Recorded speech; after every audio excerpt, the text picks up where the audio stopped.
여러분, 지금 화물연대 파업으로 국가 물류가 위기에 빠졌습니다. 내수도 지금 물류가 원활하지 못하니까 돌아가지 못하는 거고요. 수출도 컨테이너가 가득 채워져서 빨리빨리 항구로 도착하든 공항으로 도착하든 도착을 해야 되는데 안 와요. 그러니 안 그래도 어려운 우리 경제에 지금 치명타를 던져주고 있거든요. 저는 이 파업이라는 자체를 누가 잘못했고 누가 잘했고의 문제를 떠나서 말입니다. 핵심은 말입니다. 노와 사잖아요. 노와 사. 사용자와 근로자입니다. 이 사용자와 근로자가 서로 합심해서 회사를 점점 경쟁력 있게 키우면 이 과실을 동시에 사용자와 근로자가 나눠 먹는 것, 이것이 저는 노동운동의 기본이 돼야 된다고 생각하는 사람이에요. 여기에 정치라는 지어자도 들어가면 안 된다고 생각을 합니다.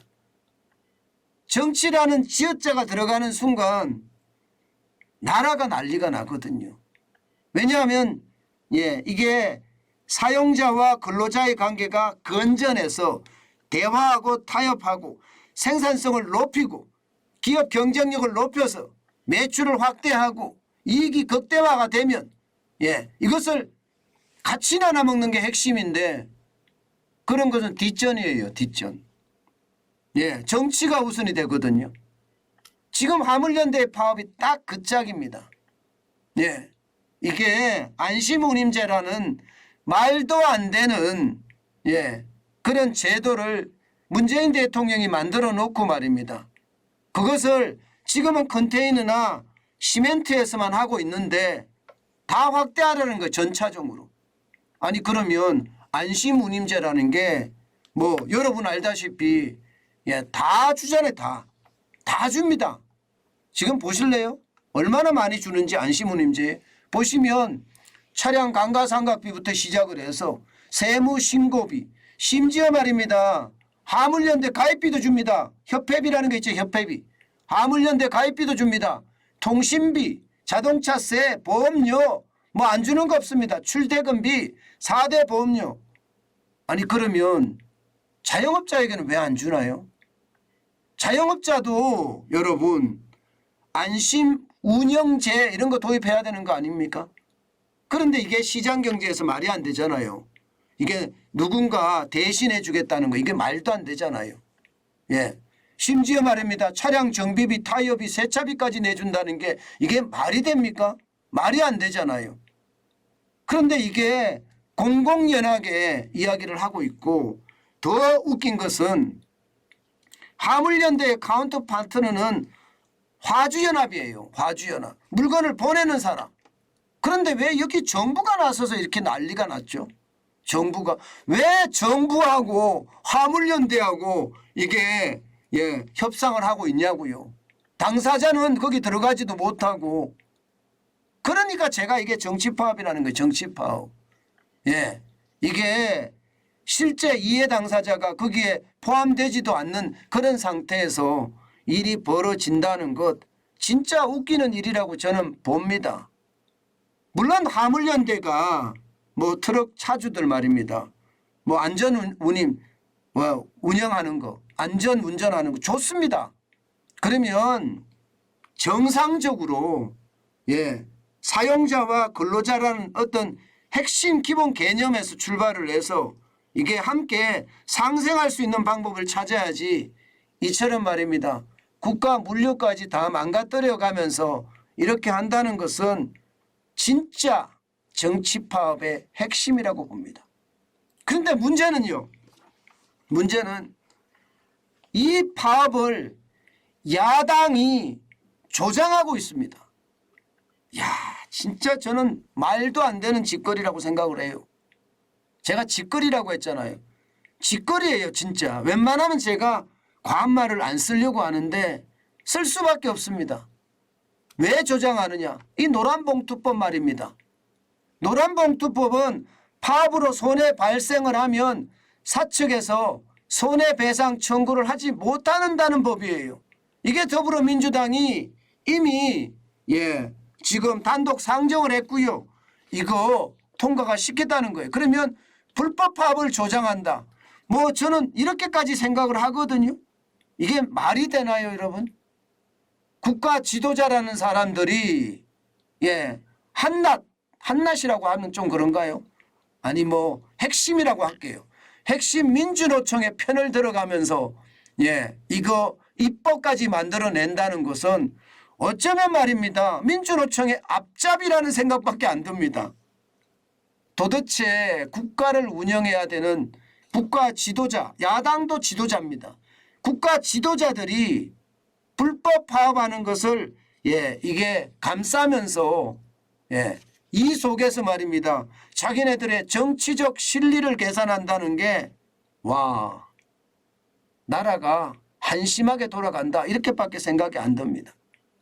거대 야당이면 거대 야당의 어떤 힘을 가지고 국가와 민족을 위해서 일을 해야지 왜 저렇게 당리당략에 얽매여서 표만 계산하는지, 그러면서 국민이나 국가가 죽든 말든 자기들만 살면 된다고 생각하는 사고방식, 도대체 이 사고방식 언제 멈출 건가요? 운동권의 사고방식이 이런 사고방식인데 이런 사고방식이 계속 된다면 말입니다. 결국 말입니다. 결국 나라만 더 비참해지는 거예요. 나라만 더 비참해지는 겁니다. 저는 이런 일들이 이렇게 발생한다는 자체가 충격이라고 생각합니다. 만약에 말입니다. 노란봉투법이 통과가 되잖아요. 이게 한국경제신문에서 분석한 내용을 보면요. 매년 불법 파업이 엄청나게 부추겨져서 일자리가 2만 개 이상 사라진다고 합니다. 2만 개 이상. 한국경제와 파이터치 연구원이 분석한 내용입니다. 2만 개 이상. 이런데도 끝까지 밀어붙인다고 이야기하는 야당의 어떤 모양새는 도대체 어느 나라 야당인가요? 그냥 국민의 생각이나 국가의 생각이나 이런 걸 하지 않으려면 그냥 달나라 가서 그냥 야당하면 어떤가 싶어요. 달나라 가서 하면 그냥 편하게 할 수 있잖아요. 제발 국가 지도자면 국가 지도자답게 이게 제도권 안으로 들어와서요. 서로가 대화하고 타협하고 상생하는 문화로 가야 되지 않을까. 저는 그런 생각 오늘 또다시 해봅니다. 여러분 보시는 것처럼 말입니다. 선진국에도 이런 법은 없습니다. 미국에도 불법행위에 대한 손해배상이 가능하고요. 일본도 마찬가지입니다. 정당성이 없는 쟁의행위에 대해서는 손해배상이 가능합니다. 독일도 마찬가지예요. 독일도. 심지어 말입니다. 정당하지 않은 파업에 대해서 노조는 물론이고요. 파업 참가 근로자들에게까지 손해배상 청구가 가능합니다. 이렇게 돼야죠. 이게 여러분 대한민국이 바로 가는 길 아니겠습니까? 대한민국이. 이렇게 하지 않는다는 것은 여러분 솔직히 말이 안 되는 거죠. 말이 안 되는 거죠. 왜 이렇게 가야 되나요? 실제 국민들도 말입니다. 노란봉투법 안 좋아합니다. 보시는 것처럼 지난 9월 21일부터 10월 7일까지 1023명을 대상으로 대한상공회에서 조사를 했는데 실제로 말입니다. 부당하다. 노란봉투법이 부당하다는 거예요. 51.8%고요. 매우 부당하다가 지금 19.5%입니다. 그러면 얼마인가요? 71.3%가 이게 말이 안 된다는 이야기잖아요. 타당하다는 24.6%밖에 안 되고요. 매우 타당은 4.1%밖에 안 됩니다. 국민들이 지금 싫어하는 거예요. 국민들이 노란봉투법을 싫어해요. 그런데도 야당이 계속 밀어붙인다? 이것이 파업 조장이 아니고 뭡니까? 국민들이 싫어하잖아요. 싫어하죠. 게다가 심지어 말입니다. 국민들은요. 현행 노조법에 대한 단체 행동권 보장에 대해서도 69.1%가 충분히 보장하고 있다고 생각합니다. 예, 충분히 보장하고 있다. 예, 그렇게 생각을 하는데 왜 이렇게 하는지 모르겠어요. 충분하다가 52.4%고 매우 충분하다가 16.7%예요. 노조의 권한이 얼마나 세졌는지를 보여주는 지표입니다. 부족하다는 27.2%밖에 안 되고요. 매우 부족은 3.7%밖에 안 됩니다. 그러면 지금 있는 단체 행동권만으로도 충분히 그들의 어떤 요구사항을 관철시킬 수 있는 힘이 있다는 뜻이잖아요. 그런데도 불구하고 저렇게까지 파업을 해서 국가 경제에 어마어마한 손실까지 안기는 것. 지금 이대로 가면 2022년에 아마 파업으로 인한 손실이 8조 5천억까지 간다고 해요. 저는 민주당이 불법 파업 조장법을 만들어서 통과시킨다면 이제 민주당에 대해서도 국민이 경제적 손실 배상해라 이렇게 이야기해야 됩니다. 그렇지 않고 말입니다. 그냥 놔둔다면 이것은 말입니다. 우리나라가 구렁텅이로 빠지는 것을 우리가 방기한다. 무책임하게 쳐다만 본다. 저는 이렇게 생각합니다. 제가 아마 여러분 또 이 영상 때문에 노딱이 붙을 거예요.